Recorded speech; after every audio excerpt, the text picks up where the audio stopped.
Good evening and welcome back to this week's episode of the Mary Trump Show strategy session, where every week my panel and I try to figure out ways to help voters understand what's at stake, particularly in the 2022 midterms.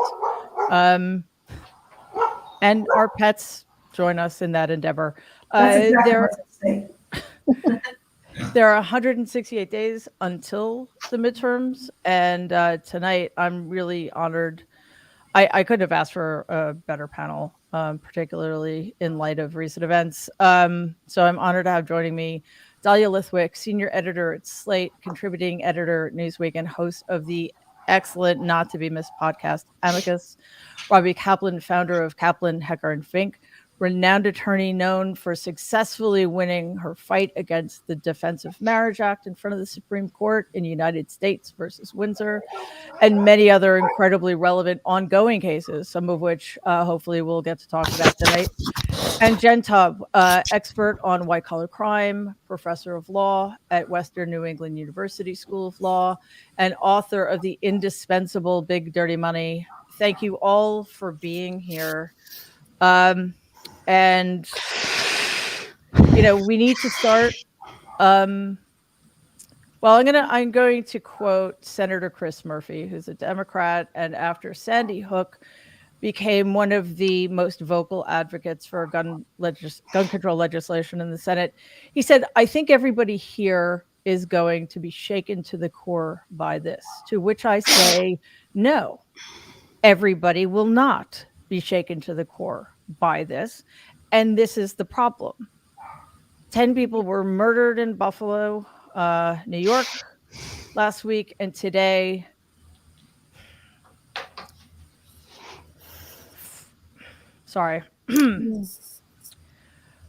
14, I believe, children between the ages of 7 and 10, and at least one teacher were also murdered.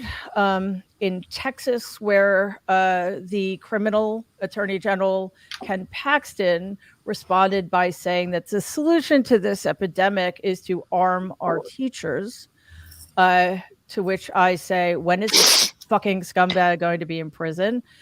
And we need to look at this in light of the fact that the Supreme Court, the radical Supreme Court of the United States, has been hearing a case called New York State Rifle and Pistol Association versus Bruin, which is challenging a New York state law that's been in place for a long time that requires residents to show good cause in order to get a permit for concealed carry. And the radical majority of the Supreme Court apparently wants all New Yorkers to be allowed to conceal carry weapons, because who cares that New York City is one of the most densely populated places on the planet?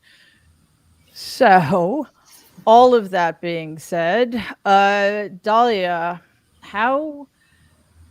And I know all of you are experts in your field, and it's that expertise I so value. But tonight, I think we also need to approach this as human beings and parents who are feeling increasingly cornered, I think. So Dahlia, in terms of gun control legislation, why does it always feel like, and it's not just gun control legislation, but that's what we're talking about right now. Why does it always feel that the majority who are in favor of sanity and human life never win? So first of all, Mary, thank you. Thank you for all the work you do. And thank you to these amazing co-conspirators who are also dear friends. And I feel like you do. I feel like I'm just like wearing a hat of pain right now. And I'm thinking about having teenage sons. I know you all are thinking about,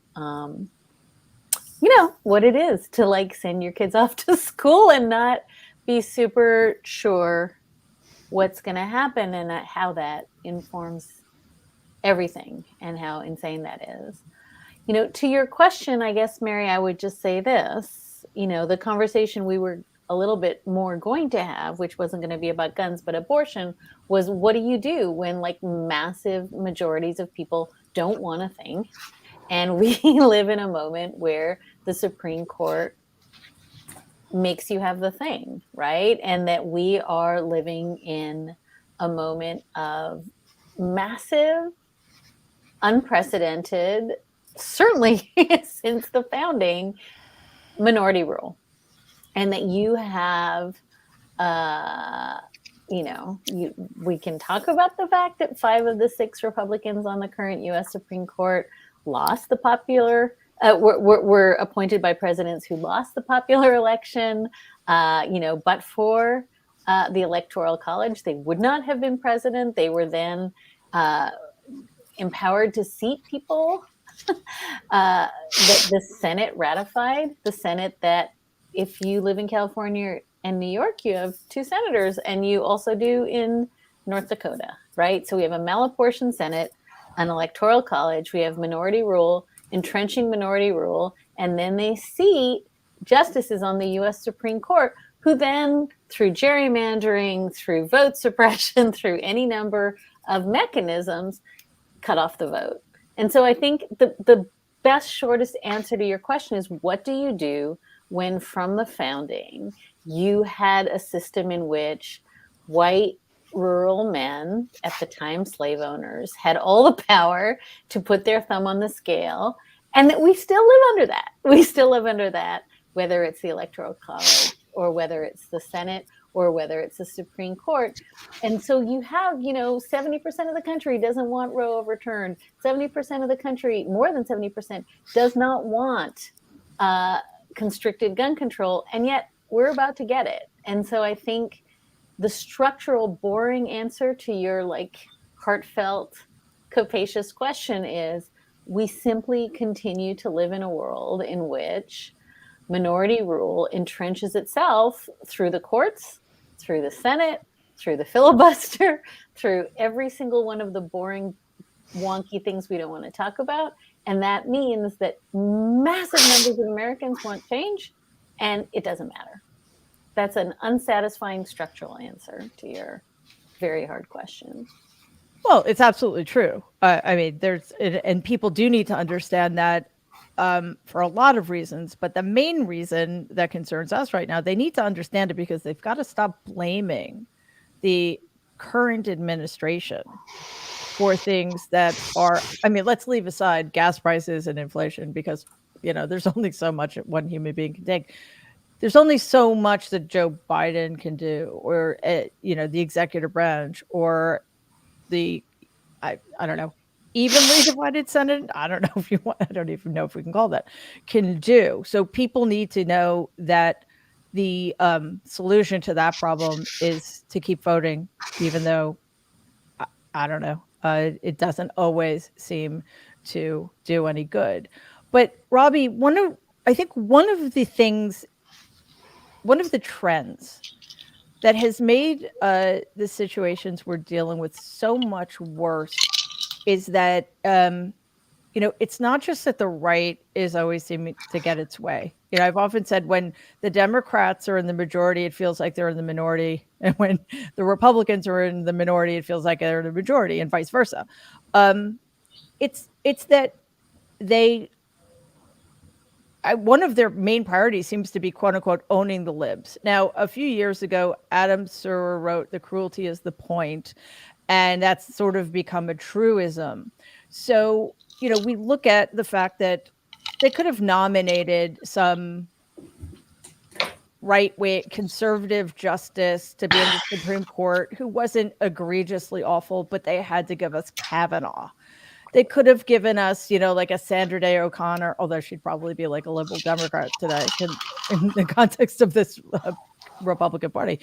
They had to replace Ruth Bader Ginsburg with the horrific Amy Coney Barrett. And just a recent Supreme Court decision, I don't remember the name of it, but that's what you guys are here for. If you're somebody on death row who has exculpatory evidence, too fucking bad, we're going to kill you anyway because 6 of our 9 justices cannot be bothered with setting innocent people free. So, Robbie, that like kind of makes everything worse in some ways. So, as we said before we started today, Dahlia and I were actually talking this morning about these issues, and I've really been thinking a lot. I mean, I think Adam Server was right that the cruelty is the point, and that we live, I think, and this is going to sound really down, and I'm sorry for that, but we live in a world today of outrage and repeated outrage, incident after tragedy after tragedy after tragedy, which was, by the way, is a distinct strategy for fascism. One of the primary foundational ideas of fascism is this constant shock and outrage. And I'm not saying we're in a fascist country yet, but it feels like we're living in a world where, whether it's Texas just today, it's Buffalo only several days ago, it's what's happening I just wrote a list, what's happening in the Ukraine, and the incredible cruelty and ignorance and loss of life that is happening there. It's the draft opinion in Dobbs. It's what's happening with voting everywhere. Even in New York, it's the voting situation is crazy right now because of the redistricting. And I just have to say this because she's a friend, and it's really been getting to me. The way that Amber Heard is being treated daily, televised to millions of people. It was either Michelle Goldberg or Jessica Bennett who said that there's no decency anymore. It's true for Amber's trial, but it's true for our society. Yeah. That's, even with the Supreme Court majority, the conservative majority in the past, there was a sense of decency. There was a line. I'm curious to hear what Dolly and Jen think about this, but there's a line that they wouldn't cross. There was a desire to at least embrace or be limited by kind of accepted views and beliefs that we have in our culture. And I'm not sure that exists anymore. And I'm not even sure if we have those accepted mainstream beliefs anymore. Well, we know for a fact, not that we can prove it in a court of law because these people are wily and know how to lie and get away with it. At least 3 people, and probably 4, because Clarence Thomas, pretty sure he committed perjury as well. 4 out of 9 Supreme Court justices are on the court because they lied, at least in the 3 most recent cases, about stare decisis. They clearly did not have a sudden epiphany that Roe was poorly decided in the last 1 to 3 years, right? So, Jen, picking up where Robbie left off, part of the problem too is the utter contempt shown, not just while they were in their confirmation hearings, but now they don't even bother in most cases to be honest and open about why they've decided. They're not showing their work. They're using these shadow dockets, or on the other hand, they're doing what Samuel Alito did and hand down what I refer to as a medieval torture device of an opinion. So it's also just the open contempt for people who disagree with them. And how do we, and the sheer partisanship, which they show outside of the court as well. How do we, because this has always been a problem on the left, how do we help people understand just how relevant? I mean, do we have to keep losing rights, whether it's voting rights or rights to be a fully realized human being, before people on the left are going to pay attention? So, Mary, I heard that you said for me to pick up where Robbie is. And I'm going to do that. But where I'm right now is just a cauldron of rage and sadness and fear. Yep. But there is a connection to the Supreme Court there, which is this. And I don't know if I'm talking too quietly, but not at all. The hypocrisy. Let me just say, there are places where you can't have guns. That includes the United States Supreme Court. That includes NRA conventions, yes. That includes NRA conventions. That includes the floor of Congress. That includes private schools, private clubs that these people belong to, and so on. It's good for we, not for thee. They are above the laws that us mere mortals must follow. Let me also, though, tie back to something, because kind of the miracle of things is before we saw what happened today in Texas, I had an optimistic thing to say, building on the negativity that we all feel about the anti-majoritarian institutions. And so we know the U.S. Supreme Court, the way we know that for not only were they dishonest under oath, but we also know that a certain president appointed many of them, that they're appointed based on the presidency, which itself is an anti-majoritarian position, because we have electoral college. We also know the Senate that does the confirmations and how that's distributed. We have all these institutions, and the federal government is largely captured at this point.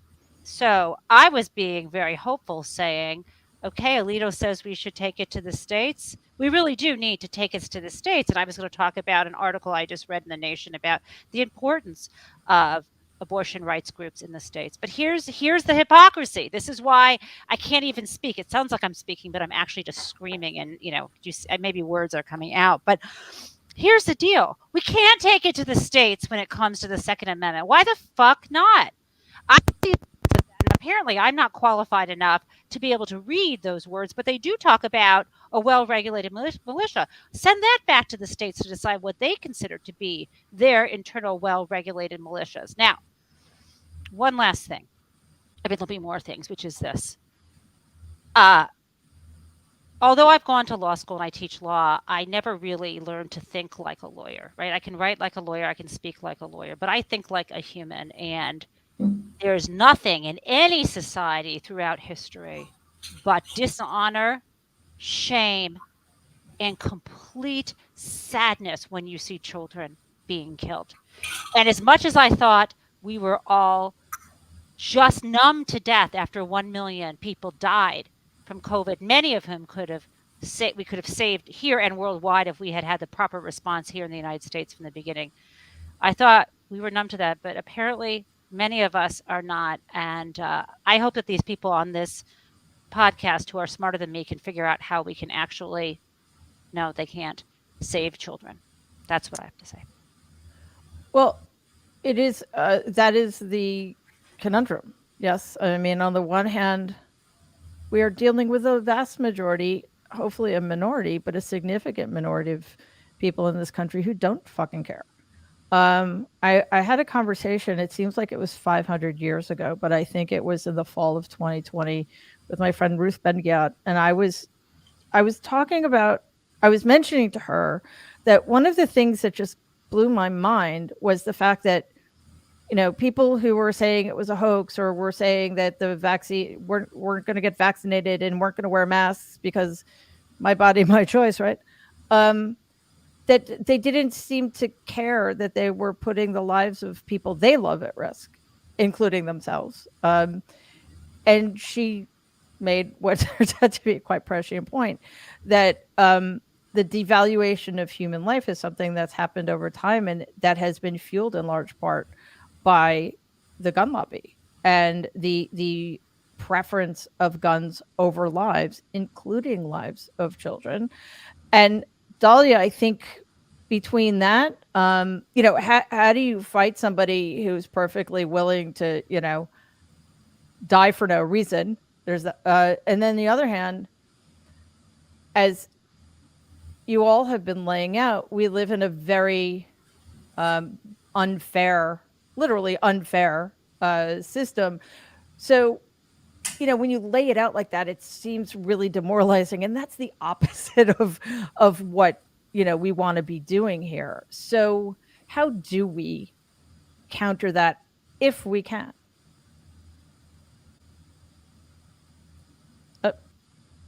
Sorry, you're muted. Yeah, I am. Right. I love the question, Mary, because I think it goes to, all of us on this podcast right now are on this theme of how do you tell people what's going on and also not kind of annihilate them and make them feel powerless, right? And it's always this question I have, because we can have a long conversation about vote suppression and efforts to restrict the vote and what's happening. I know Robbie wants to talk about gerrymandering and all the ways in which you're going to find it harder to vote in 22 and 2024, and much harder to have your vote counted in 22 and 24. And how do you talk about that and also not kind of crush and demoralize people? And I think we are on this theme of how do we, and I know this is sort of underpinning your question, how do we talk about what's going on and also inspire and inflame and not lose hope? And I think, you know, one of the things that I keep coming back to is if you were Black or brown in America, you actually never had a right to abortion, because right after Roe v. Wade, you know, Hyde Amendment, whatever it was, if you lived in Texas or Mississippi, you actually had a paper right to abortion. You never really had a right. And now we're all getting to live in that.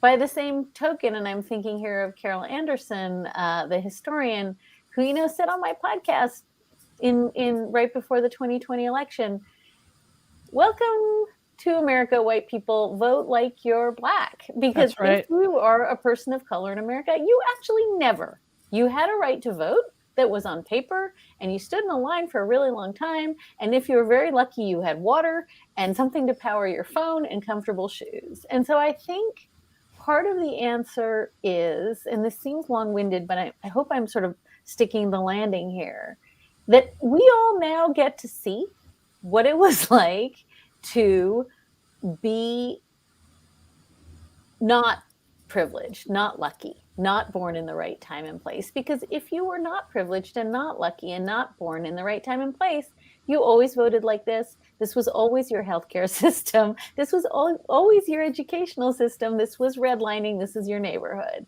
And so I think the thing that gives me immense strength and courage and power is this moral imagination. I know you think about this more than anyone, Mary, but like, good. Now we all know. We all know that this is what it's like. And that if you happen to be lucky enough to have a polling place where you could drive up in your car and vote and leave, and nobody asked for your ID, and nobody challenged you, and nobody screamed at you, and nobody said you can't distribute water, like, you were super lucky.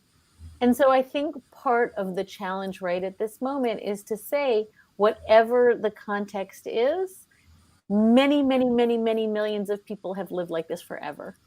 And the hard thing is, okay, now it's leveled down. We all see it.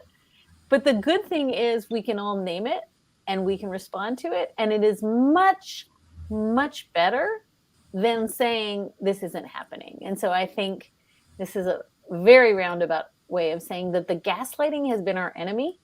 The like claims that, oh, you know, this isn't happening to you, so it's not happening. I think that's over in about 1,000 contexts. And while that is brutally painful for all the reasons Jen just described, I think it's better to just be direct and true, and then you can organize. Does that make sense?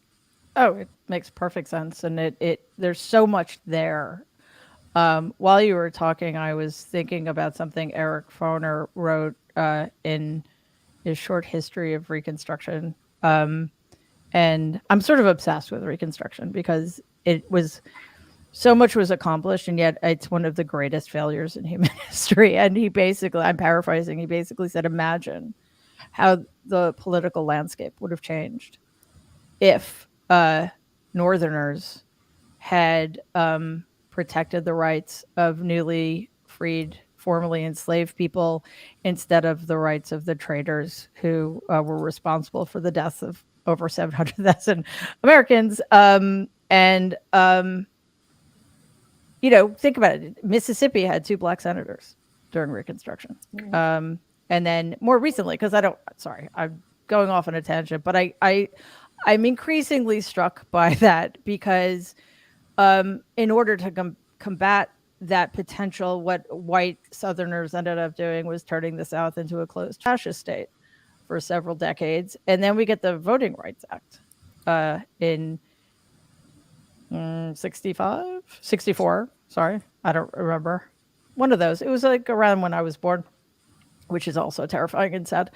But Robbie, as Dahlia says, it's always so temporary because then we get a John Roberts Supreme Court, and his number one goal in life seems to be to annihilate the Voting Rights Act. And from Shelby v. Holder on down, it's just gotten worse and worse. And as you know, as Dahlia alluded to, now like you can't give people water who are, I mean, you could probably give water to white people if they have to wait in line for more than 5 minutes, which basically I've only had to do once in my life.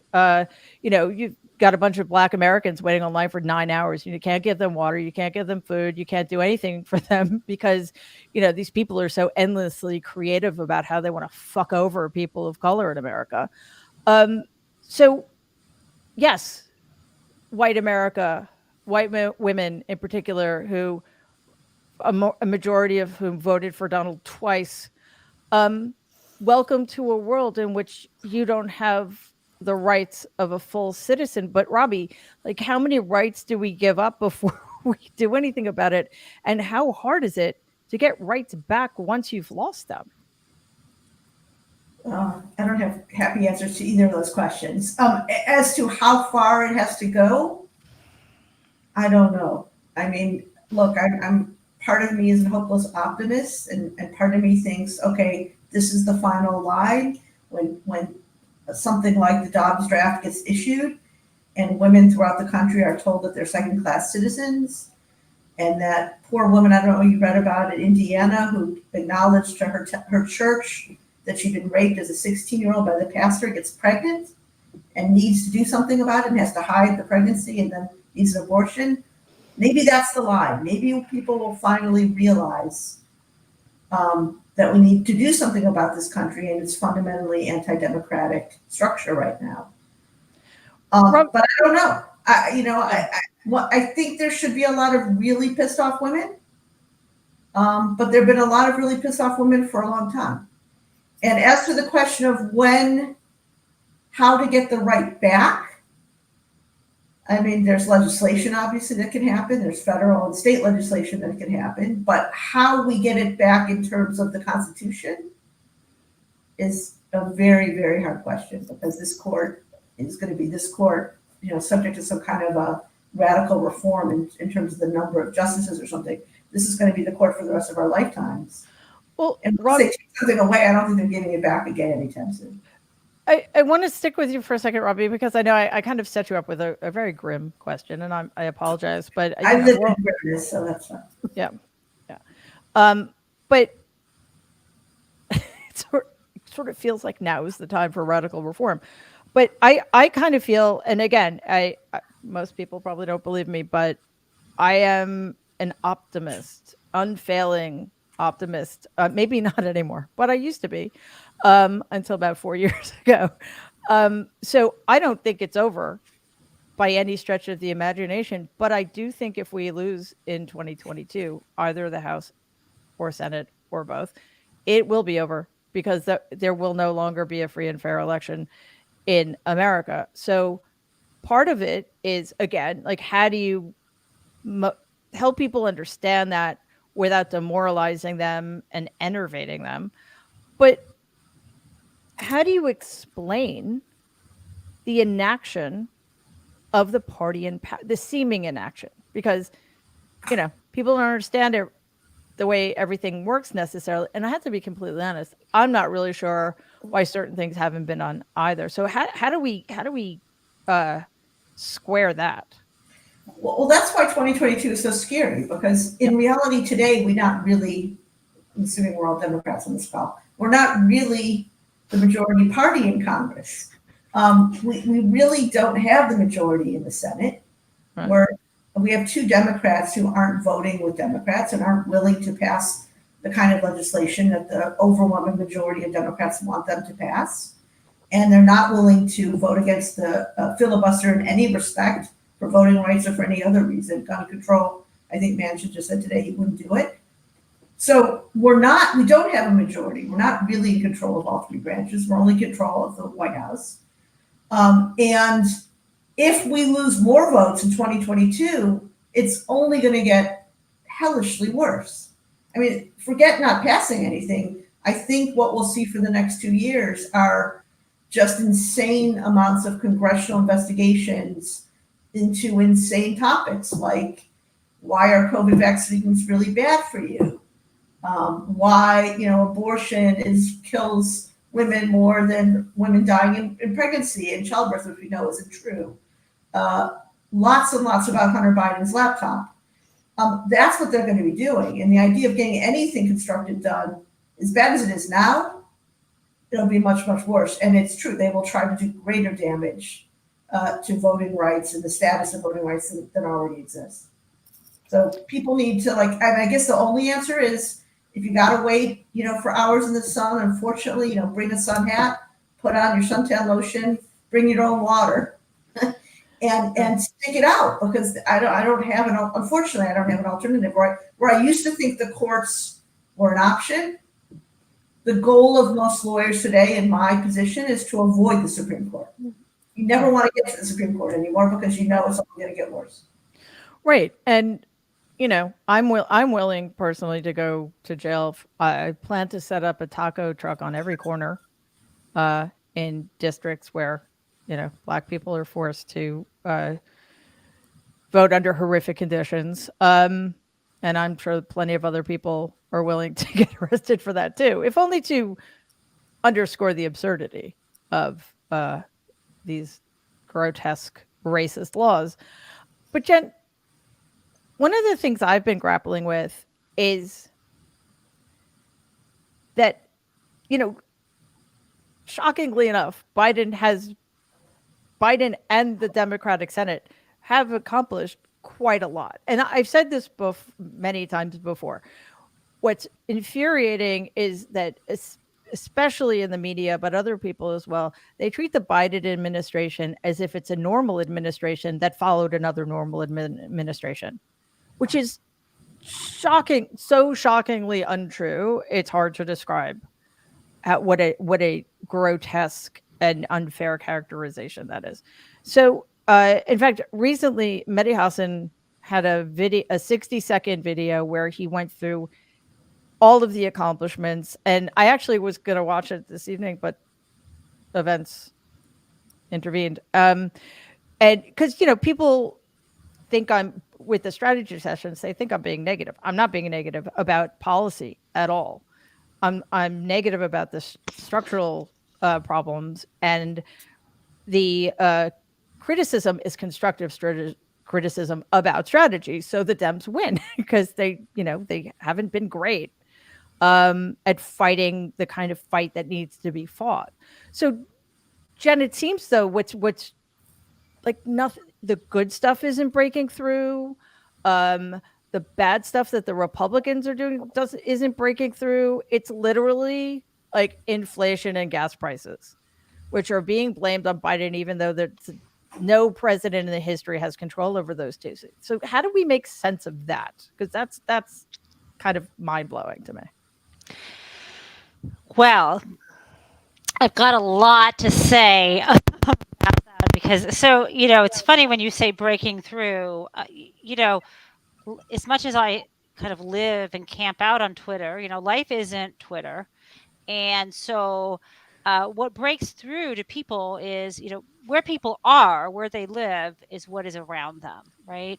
And so money matters, prices matter. You're going to the grocery store every day and you look at how much is in your wallet. And if you can't pay, it matters. Now, are people, if it's expensive to fill up the tank, that matters. Now, are people exploiting that in order to score political points? Of course they are.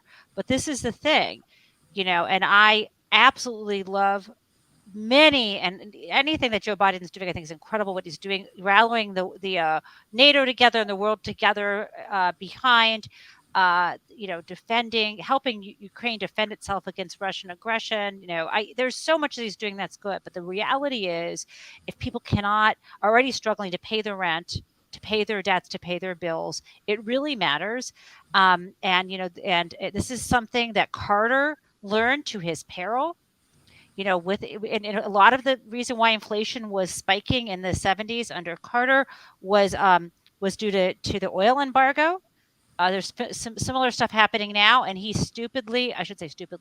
naively let Paul Volcker, who everybody worships, but I have a different view, break the back of inflation, which meant jacking up interest rates into the 20s. It killed the Carter presidency. Do you know what Nixon did when he was trying to tame inflation? Because Nixon, the thing about the Republicans is they can be, the current Republican Party now and before is willing to live in the contradictions. And sometimes it actually helps people. I hate to say one good thing about Donald, but he poured money into the economy. Now we have inflation, but he was the one who poured money into the economy when everyone was losing their jobs during the pandemic, right? They didn't hesitate to do that. Now, I'm sure he did it because he wanted to Mitch McConnell. Right. Okay. But we have to, Biden at least is being honest about inflation, but unfortunately, so what did Nixon do? Price controls. He capped prices. And I know that's something that the Democrats don't want to do, but the president has a lot more authority and he has to fucking use it. Because the trouble sometimes with neoliberal Democrats is that we think that we want to play by a certain kind of rules that Larry Summers laid out, who has now just been, Larry Summers, who's been saying prices aren't increasing because of concentration and monopolization. Now it turns out he's wrong. Like, listen, folks, I'm not going to expect Congress to understand economics, but you would think that they would at least, and Biden to fully understand all these moving pieces, but at least understand history. So that's what I have to say about inflation. If you don't mind, I just one thing to say about, I'm not as depressed. I'm not where Robbie is saying, or Dahlia is saying, 2022, if we lose that, it's over. Or you said that, Mary. Hey guys, it's already over. So that's what I'm happy about. I'm not sitting around going, oh my God, Grandpa's already dead. Like, it's over, folks. It's over. Institutions change. The Democratic Party was once an institution of slavery and racism. The Supreme Court was once an institution that we could look up to and lived up to the power grab it took with Marbury versus Madison, saying that it was going to be the final arbiter of what the Constitution means. That's not the Supreme Court. They let Kavanaugh on that court. The Supreme Gorsuch was willing to take Garland's spot. That Supreme Court is a Shonda.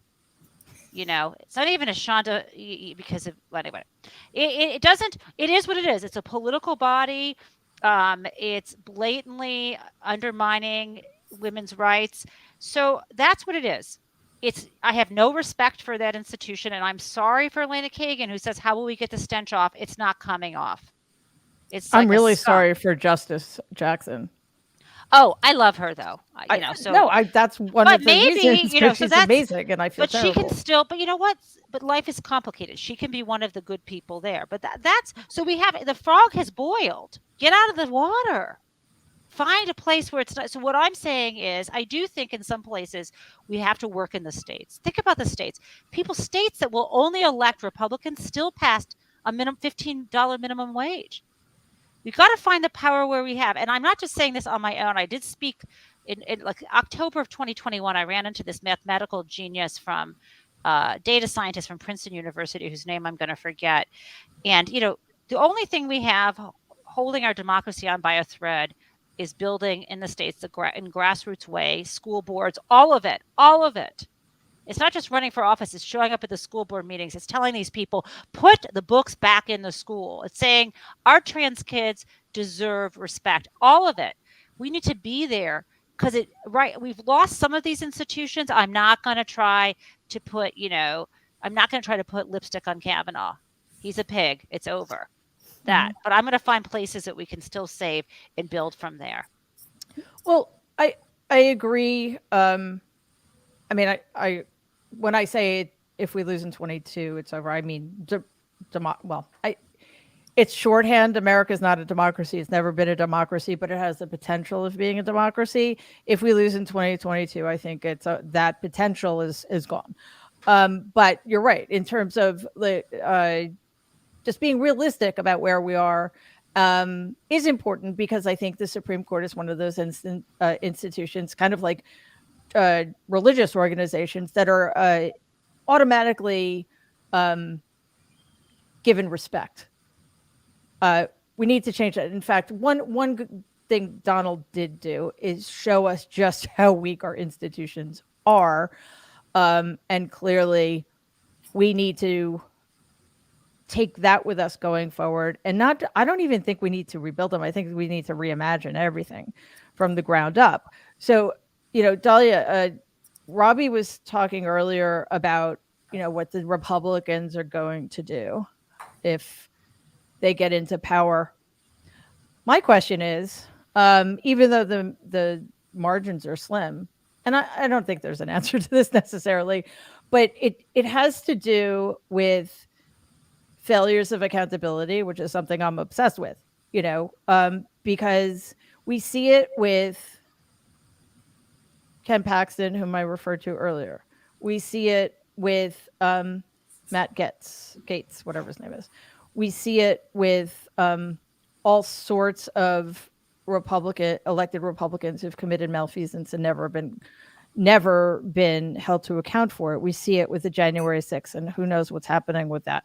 But and the problem, of course, is that they're not held accountable. They become emboldened. They commit even more egregious bad acts or potentially crimes. We saw that with Donald after both impeachments.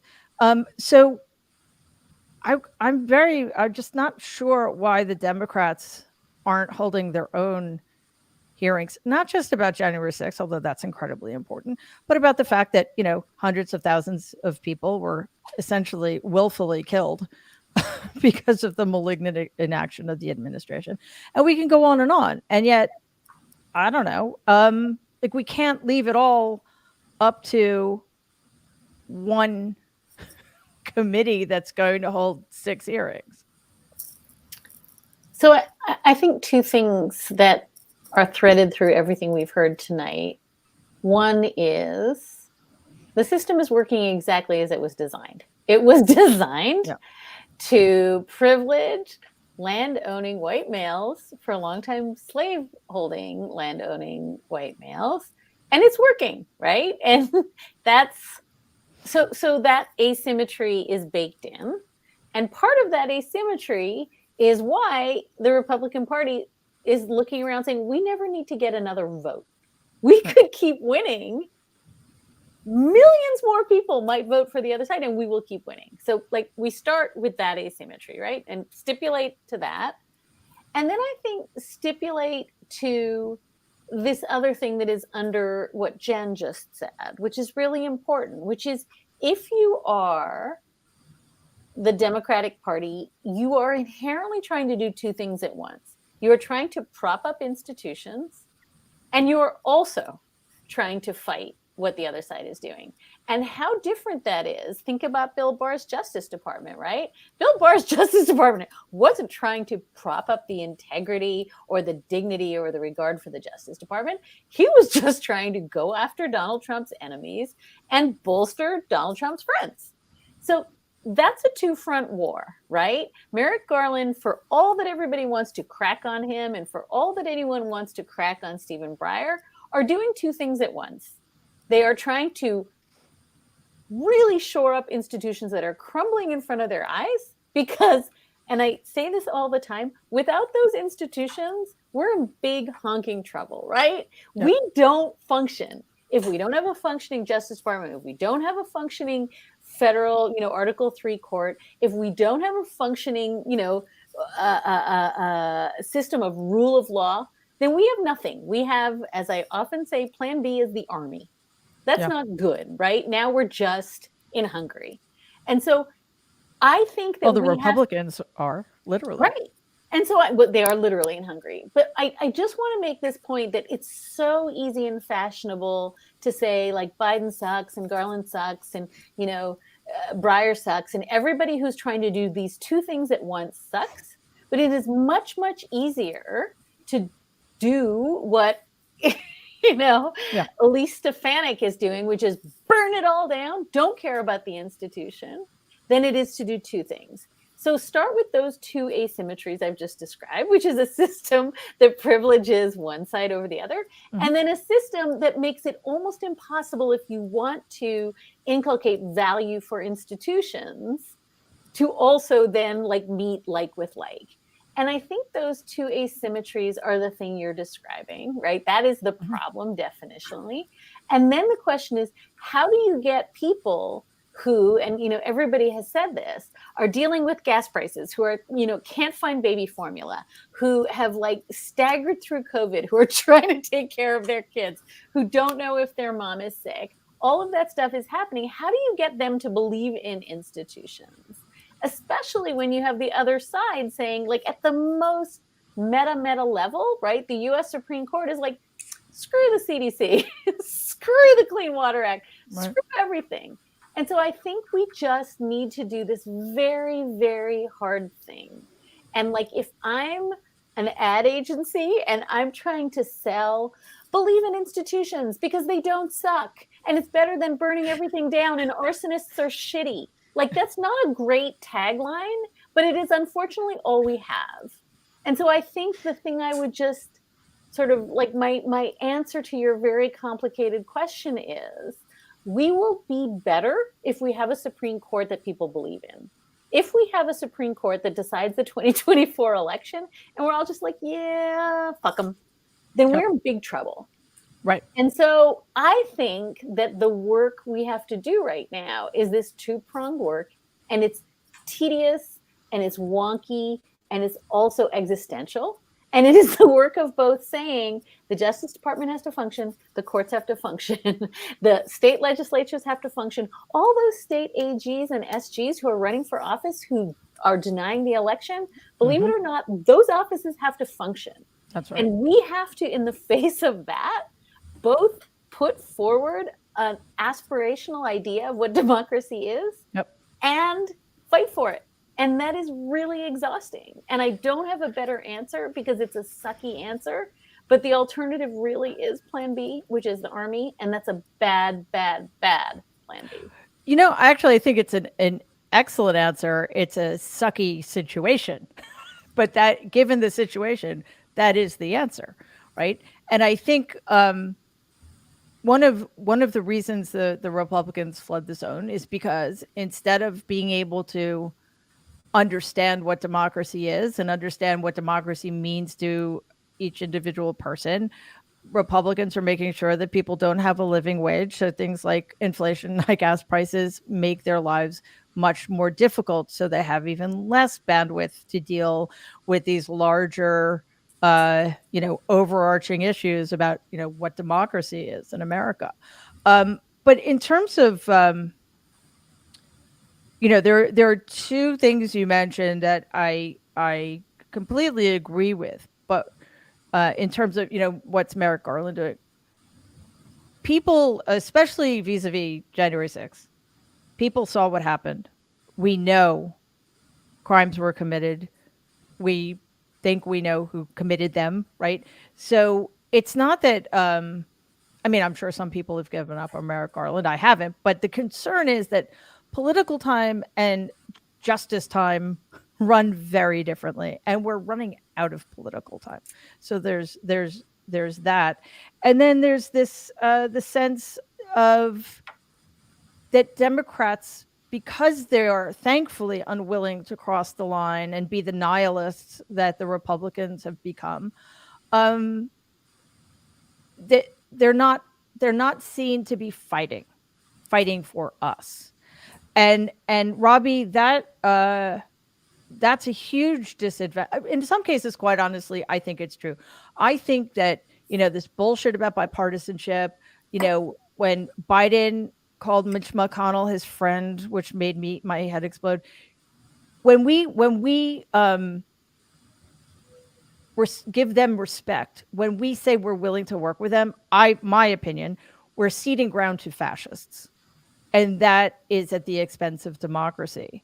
So part of it, though, Robbie, is like managing people's expectations about what's happening. There's only so much we can do, as Dahlia just pointed out, given the structural limitations.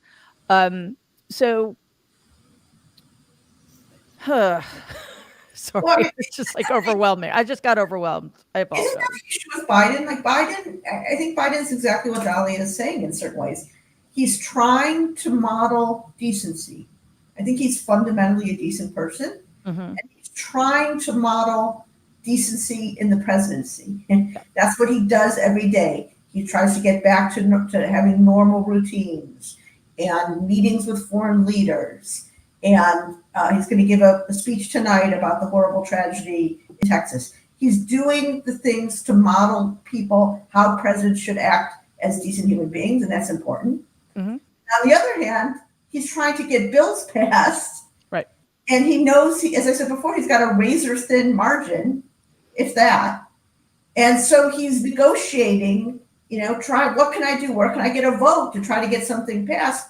Knowing that anything he passes, frankly, that's too far left, the minute he gets to the Supreme Court, they're going to overturn it. Right. So, God bless the president. I have to tell you, I don't, it's got to be, as you said before, the hardest job anyway, but right now, it's unimaginably hard. Yeah, especially since the people you normally, especially with the 50-50, well, not even 52-48 on occasion. Although, as a quick aside, I recently read that Manchin and Sinema vote with Biden in excess of like 92-93% of the time. It's only on the things that really, really matter. No, that's not fair. It's on the really big things that they're not willing to. Filibuster. They want exactly the filibuster. Filibuster proof isn't really a vote. I mean, it doesn't have any impact. So I'm sorry. Say that again. If you vote for something that there's not enough votes to override the filibuster, it's kind of a symbolic vote. Absolutely. But my point is that, well, it's not really a point. It was an aside that if they were purely Republicans, it would have been so much worse. So it's still terrible, but I think it's important to remember that 100% of the blame is on the Republican Party because 100% of them vote against everything, including child tax credits, including anything that makes children's lives in this country better.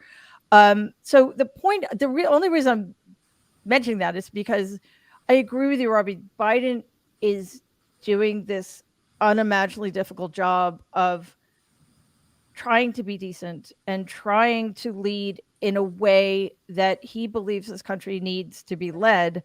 What worries me, though, is that it's anachronistic because it requires an opposition that's also acting in good faith. And we don't have one of those.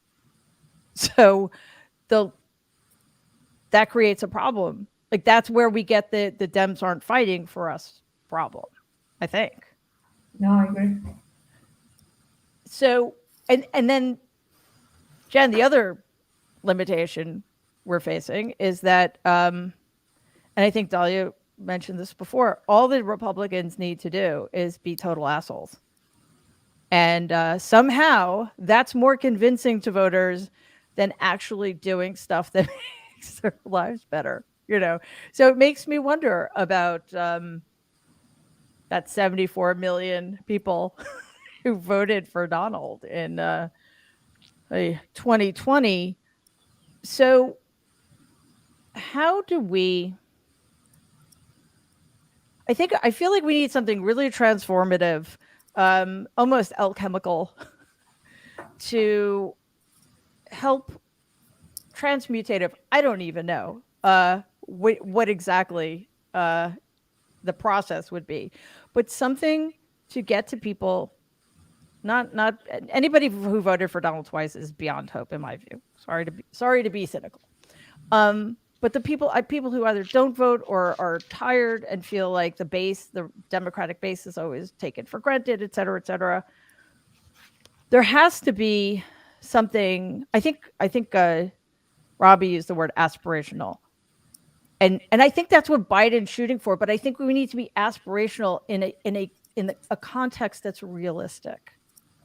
Right? It's just us. It's not the Republicans. It's just us. So what do you think is a potential way to approach that without being like them?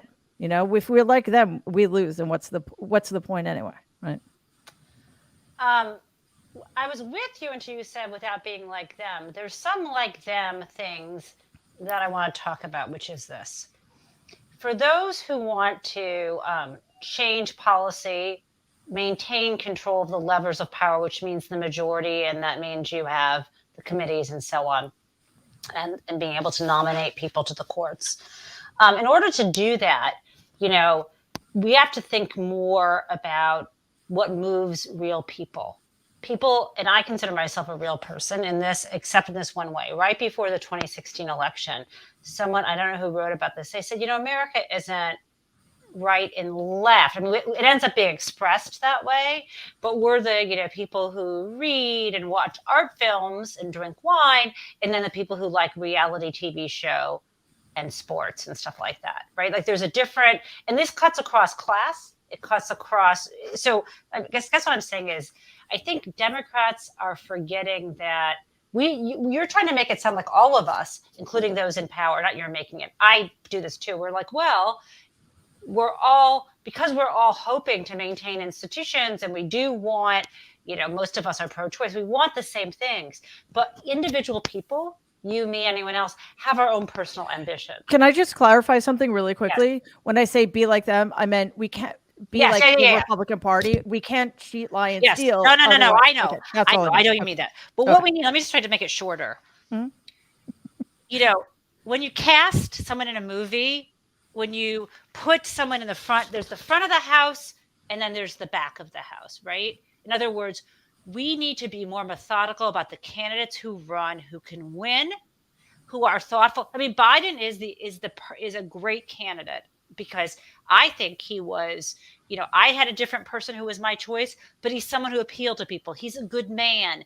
He's relatable. In fact, those interpersonal skills are what let him do the NATO stuff. All the, people who want to, all of us who want to get in the weeds, some of us have no business running for office. And I think that, sometimes it's ego when people want to take their billions of dollars and run, but the Democrats should be thinking really carefully about cultivating candidates who are people who have a lot of celebrity already. And I know you're going to hate that. And I don't, but people may hate hearing me say that, but, that's what helped Donald win. That's what helped Reagan win. I've also over time seen that. Anyway, I could go on and on and on about this, but we cannot over intellectualize what appeals to people on a human trust level. And that's it. That's what I think we have to think in a non-linear sometimes, and not, everyone has all the good policy ideas. We all want to do very similar things policy-wise. People need to see somebody who appeals to them, who they can trust, who they will watch, who they already know. That's what's going to work in this day and age when people are so scattered across their different silos of information. The only thing that breaks through silos of information, Mary, is that kind of visual that people recognize and trust somebody. Sad to say. Yeah, no, we need to be realistic. I interpreted what you said to mean Bill de Blasio don't run for Congress. Oh my God. But that aside, you're right. The difference is those people need to be substantive and smart and not sadists. I think that would be helpful. And that's the thing. Democrats need to learn how to fight in a way that isn't mean and cynical and cheap, but in a way that makes people feel like we've got their backs, right? Obama had charisma. Yes. I'm just going to say that. Charisma. That's my message. Charisma. Jen, I hate saying this more than you can possibly imagine. Donald has charisma. He doesn't if you met him, you would see it. And then 5 seconds afterwards, you would be like, oh my God, but he's just horrible. It wouldn't appeal to you. It doesn't appeal to us. It appeals to tens of millions of people. I don't understand it, but he has it. The good news for us is that I don't see anybody else in the Republican Party who has any of that. So they don't have a very deep bench there. But anyway, And Elon Musk is a Canadian, so you don't have to worry about his sadistic charisma. I thought he was South African. Anyway, he can't. Oh, run is for he South president. African or Canadian? Whatever. He's He South lived in African. Canada. Okay. What? Right. Sorry, Dahlia. He can't run for About the Ca- president. I don't want to malign the Canadians, Dahlia. Okay. Let me rephrase that. He can't buy the presidency. Although, I think Yeah, a lot of, he can try. sorry, He can try for sure. he can try. Yeah, he might Can just I- buy the can I say- Constitution and get rid of that. Can I say one tiny thing at the risk of going a minute over? Oh, there's no time limit. The thing I loved about your book, Mary, this is the fangirl portion of the show, is that it purported to be about Donald Trump, but it was really about us, right? It was about us. And I think like we have, in some sense, disserved the good watchers and listeners here, because we've talked about like the filibuster and the Electoral College and the Senate and the, these people who are running for office and they're all idiots and Merrick Garland. I want to like go back to the thing that the amazing Sherilyn Ifill, who was head of the NAACP Legal Defense Fund, said to me when I was like at rock freaking bottom in January of this year. She said, our superpower, particularly as women, is empathy. It is compassion. It is the ability to code switch, to live in and out of power at the same time. And because I really love what Jen is saying about leadership, but I think almost more urgently, I want to say this. We have learned that there is this rickety, archaic, horrible system that is about them. And if you continue to say, like, it sucks, it sucks, it sucks, it is its own form of disempowerment. And so what I want to just say as a tiny kind of coda to what we've all said today is that if we were to all show up and give a shit, and if we were to all say that when, with all due respect, Professor Akhil Amar writing in the Wall Street Journal that like, hey, don't worry about Dobbs because it's not going to affect LGBTQ rights. It's not going to affect birth control. It's not going to affect anything that matters to you.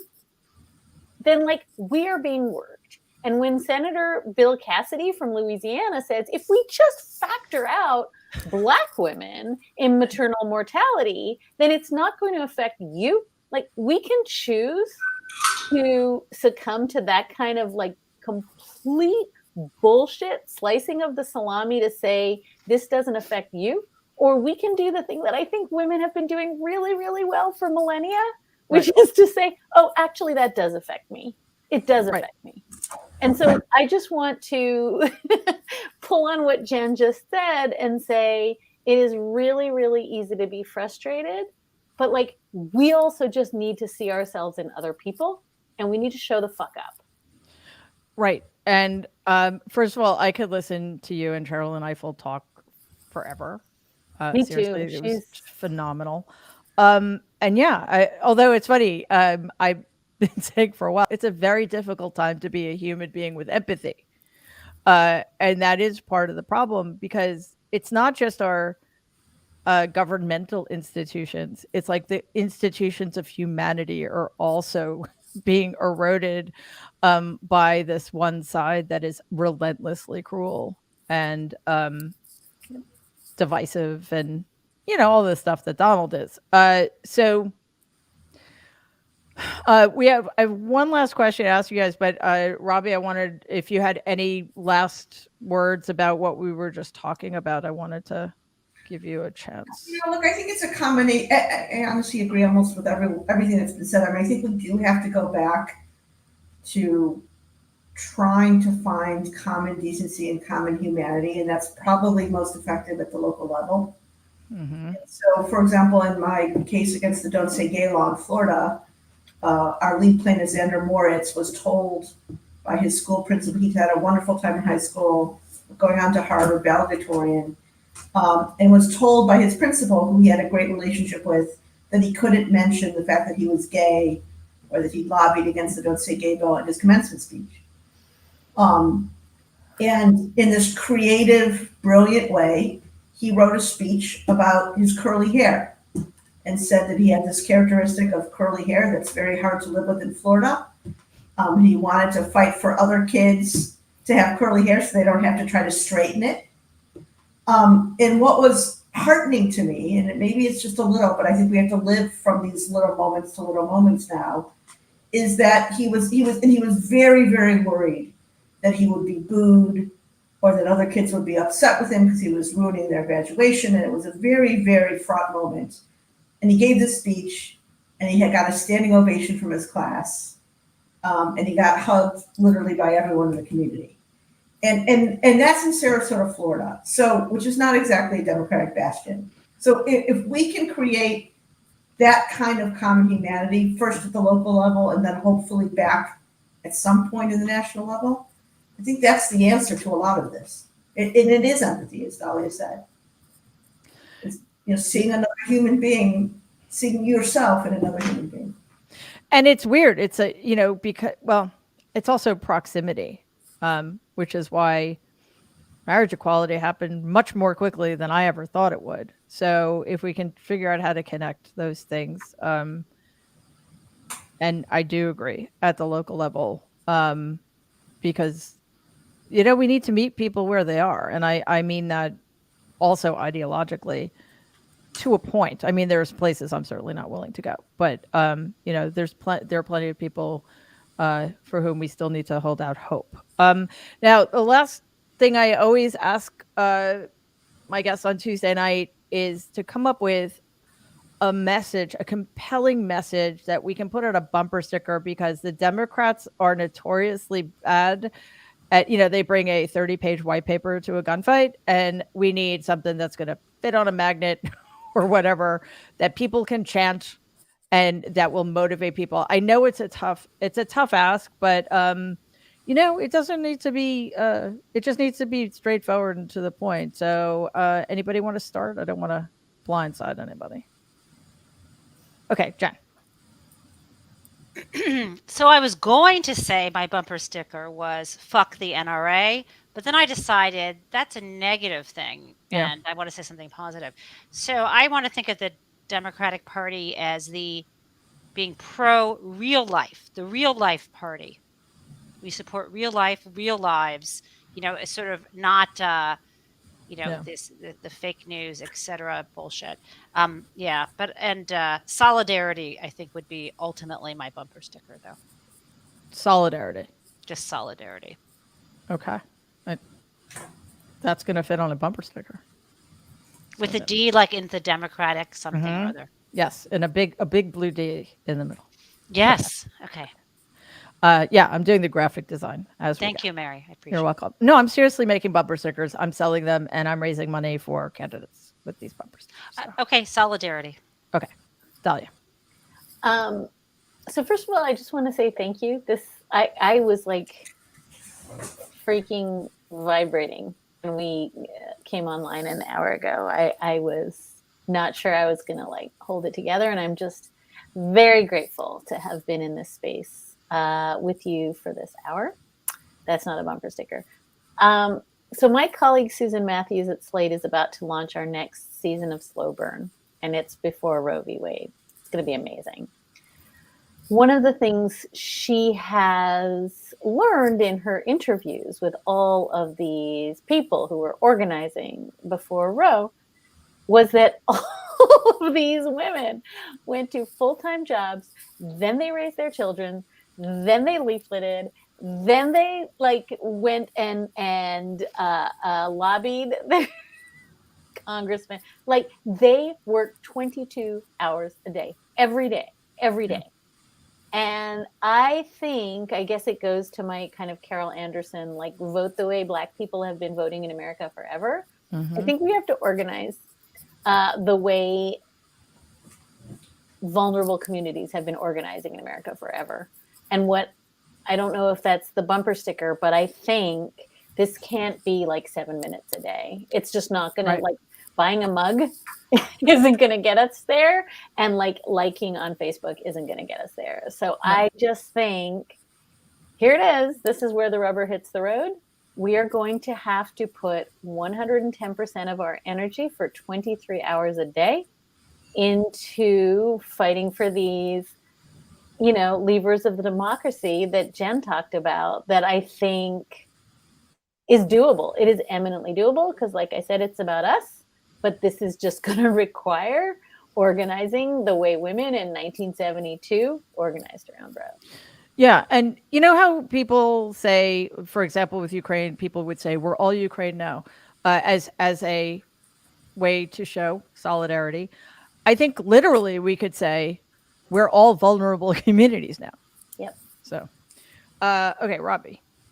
So I agree with, as always, I agree with Dahlia, but I agree with her gratitude. Me too. Was really not in a good place today, and this helped. And it kind of is a point of what we're saying when we get together and we talk, it's helpful. I think the slogan I would have, and this is so not what I do for a living, but it's kind of the opposite of your uncle's "Make America Great." I've been thinking, this is kind of my theme of the day: return to decency. We just need to return to decency in our country, and love it. I'm not saying that's easy, but if we could, we'd be a lot better off. We would, and I think that gets lost in the fight. In the day-to-day, being overwhelmed, just struggling to stay above water. Decency, return to decency, 2022. Mine is simple,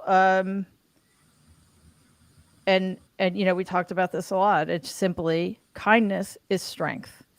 One of the greatest crimes Donald committed was convincing the American a large percentage of the American people, just as in my family, that cruelty was strength and kindness was weakness. It's quite the opposite.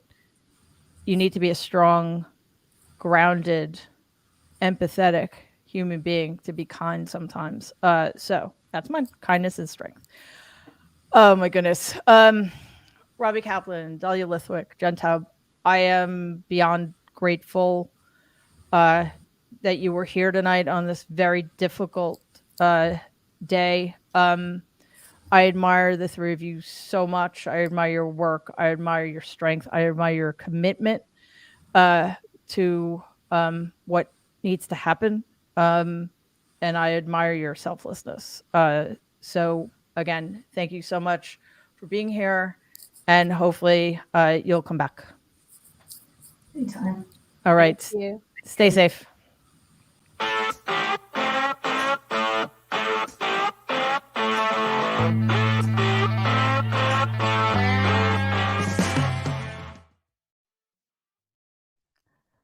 Thank you all for being here. Thank you so much to my guests, Dahlia Lithwick, Robbie Kaplan, Jen Taub. I cannot overstate my admiration for those three very strong women. I'm going to keep it short tonight because I'm feeling quite despondent.